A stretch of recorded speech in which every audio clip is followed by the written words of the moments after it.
Halo semuanya, kali ini kita mau bahas sebuah perjalanan yang mungkin banyak dari kita pernah alami.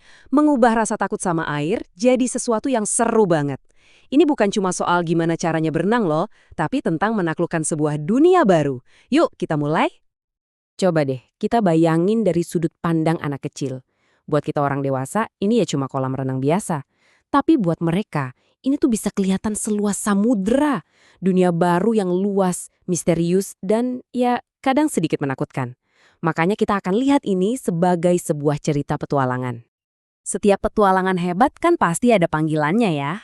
Nah, dalam cerita ini, panggilannya datang dari air itu sendiri. Bagi anak-anak, ini bukan cuma genangan air, tapi dunia tak dikenal yang ngajak buat dijelajahi.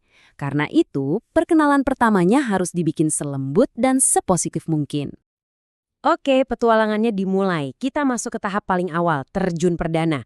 Dan yang perlu banget diingat di sini, tujuannya itu bukan buat bisa berenang. Sama sekali bukan. Ini semua soal membangun fondasi utamanya dulu, yaitu rasa nyaman dan percaya. Sebelum pahlawan kecil kita ini melangkah lebih jauh, dia butuh pemandu. Dan pemandu dalam petualangan ini adalah keselamatan. Dua aturan emas ini, selalu mulai di air yang dangkal dan selalu ada pengawasan orang dewasa, adalah fondasi yang bikin seluruh perjalanan ini jadi aman. Penting banget. Nah, yang keren tuh gini, setiap langkah simple yang kita lihat di sini, itu punya tujuan yang besar loh.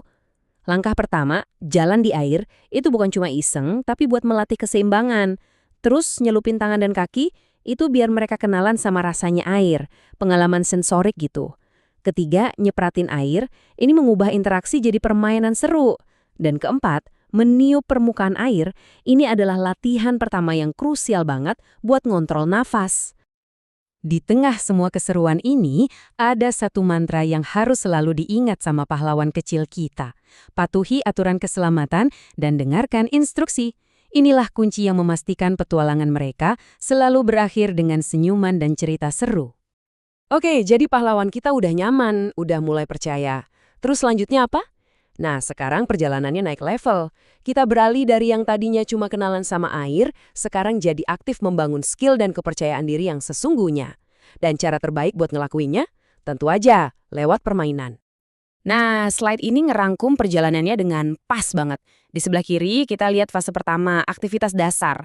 Tujuannya simpel aja, biar terbiasa, biar kenal. Begitu fondasi itu kuat, baru deh kita pindah ke kanan, ke fase permainan air. Di sini tujuannya udah beda, yaitu buat ngebangun kepercayaan diri dan keterampilan secara aktif. Ini dia nih, bagian yang paling ditunggu-tunggu.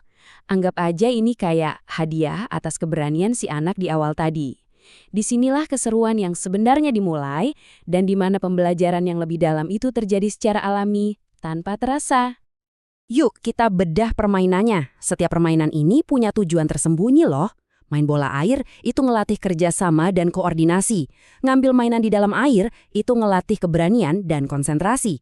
Bahkan lomba jalan air yang kelihatannya sepele, itu efektif banget buat ngebangun keseimbangan dan kekuatan kaki. Keren kan? Belajar yang disamarkan jadi main. Dan sampailah kita di akhir perjalanan. Sang anak udah menyelesaikan misinya. Hasilnya, transformasi. Dari yang tadinya mungkin ragu-ragu, sekarang dia jadi sosok yang nyaman di dua dunia. Dunia darat dan tentunya dunia air. Jadi, apa sih harta karun yang sebenarnya didapat di akhir petualangan ini? Jelas bukan cuma kemampuan buat ngambang ya.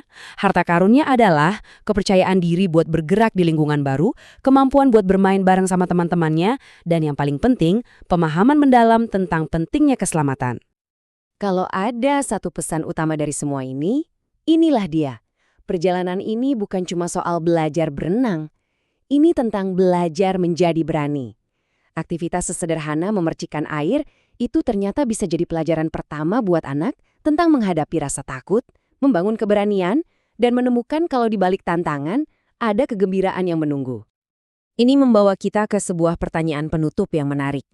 Kalau keberanian aja bisa diajarkan di kolam yang dangkal, kira-kira pelajaran hidup fundamental apa lagi ya yang bisa kita mulai dari sana? Sebuah pemikiran yang menarik buat kita bawa pulang hari ini. Terima kasih banyak sudah menyimak.